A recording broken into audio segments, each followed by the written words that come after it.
नमस्कार जी, media today देख रहे हैं आप और मेरा नाम है तुषार शौरा।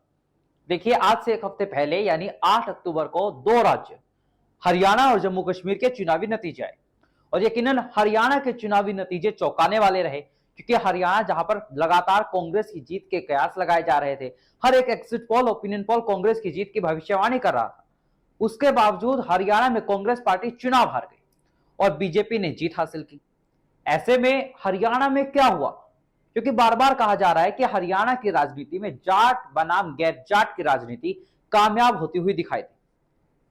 सबसे पहली बात तो यह है कि मेरा खुद का गृह राज्य हरियाणा है। ये आप देख सकते हैं कि मैं भी एक हरियाणा का वोटर, और यकीनन हरियाणा में क्या हुआ है वो मैंने खुद देखा है। हरियाणा में कांग्रेस पार्टी का जो वोटर था वो बहुत ज्यादा अति उत्साहित था, ओवर कॉन्फिडेंट था कि कांग्रेस की हरियाणा में सरकार बनने वाली।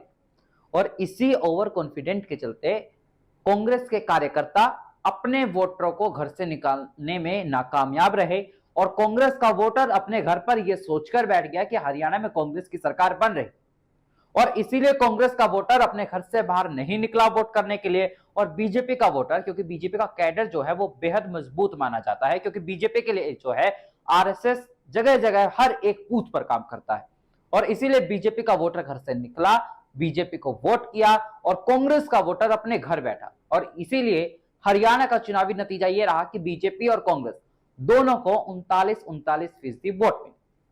वही दूसरा एंगल हरियाणा में यह है कि भूपेंद्र सिंह हुड्डा और कुमारी सैलजा के बीच गुटबाजी जो चल रही थी उसका नुकसान कांग्रेस को हुआ है, क्योंकि चुनाव के बाद आए सर्वे लोक नीति CSTS का मानना है कि महज 58% जाटों ने कांग्रेस को वोट किया, वही 62% यादवों ने बीजेपी को वोट किया और वही 68% पंजाबियों ने बीजेपी को वोट किया। यानी कि अगर हम देखें कि मनोहर लाल खट्टर की कम्युनिटी, पंजाबी कम्युनिटी ने अपने नेता मनोहर लाल खट्टर को भरपूर वोट दिया, वही यादव यानी कि राव इंद्रजीत जो कि अहिरवार बेल्ट के सबसे बड़े नेता माने जाते हैं बीजेपी के, उनको भी उनके समाज के लोगों ने भरपूर वोट दिया। लेकिन जो जाट नेता कहे जाते हैं भूपेंद्र सिंह हुड्डा, वो अपने जाट समुदाय में इतनी पैठ नहीं बना पाए कि उनका वोट उन्हें मिल सके, और यकीनन इसीलिए चुनावी नतीजे ये आए।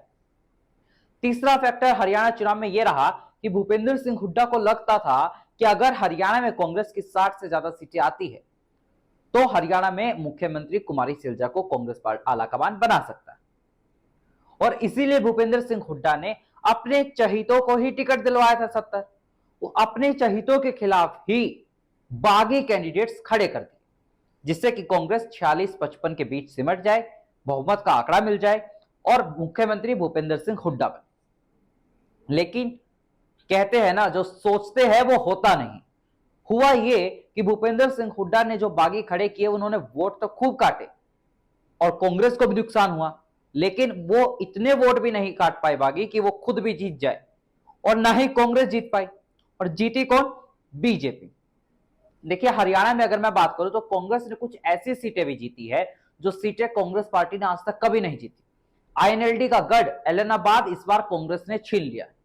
वही गोपाल कांडा, सब जानते हैं हरियाणा लोकहित पार्टी के नेता है गोपाल कांडा, तंदूर कांड से बेहद लोकप्रिय माने जाते हैं, क्योंकि तंदूर जैसा एक दरिंदगी उन्होंने की थी, और उसके बाद भी ये सीट इस बार कांग्रेस ने छीन ली गोपाल कांडा से, जबकि गोपाल कांडा को इस बार बीजेपी का समर्थन भी था उसके बावजूद। अच्छा, बीजेपी को वोट कहां से मिला? बीजेपी को सबसे बड़ा प्लस पॉइंट बीजेपी के लिए यह रहा कि बीजेपी ने मनोहर लाल खट्टर को हटाकर हरियाणा में नायब सिंह सैनी को मुख्यमंत्री बनाया।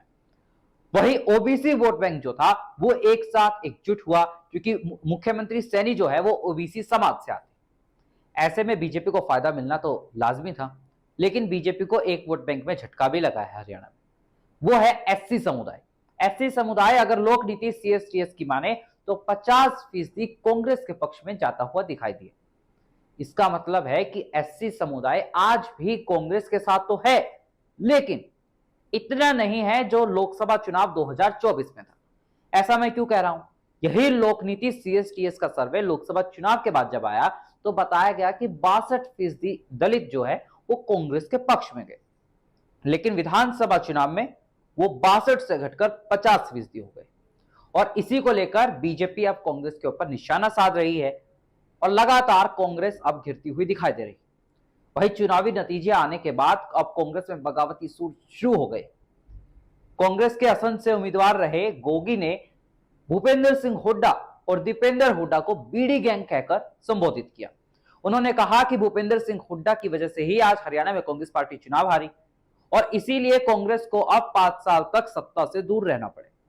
अब यकीनन चुनाव में हार मिली है, कांग्रेस के सामने जीत की थाली सजी हुई थी और उस थाली को बीजेपी ने ऐसा छीना कि कांग्रेस के नेताओं की नींद उड़ी हुई। और यकीनन ये जो चुनावी हार है ना, कांग्रेस को सालों तक याद रहने वाली, क्योंकि ये हार उन्हें बहुत बड़ा जख्म देकर गई। वही बात अब कर लेते हैं जम्मू कश्मीर चुनाव के नतीजों की। जम्मू कश्मीर में जो माना जा रहा था वही हुआ, लेकिन बीजेपी की जो रणनीति थी कि जम्मू के इलाके में चुनाव लड़ना और कश्मीर की घाटी के इलाके में निर्दलियों को सपोर्ट करना, फिलहाल बीजेपी उस रणनीति में नाकामयाब रही थी और कांग्रेस और नेशनल कॉन्फ्रेंस गठबंधन को पूर्ण बहुमत मिल गया, 48 सीटों पर जीत मिली। और ऐसे पीडीपी जो चुनाव खत्म होने के बाद एग्जिट पोल वाले दिन दावा कर रही थी अगर कांग्रेस और नेशनल कॉन्फ्रेंस को समर्थन की जरूरत पड़ेगी तो एनसीपी देगी, तो एग्जिट पोल वाले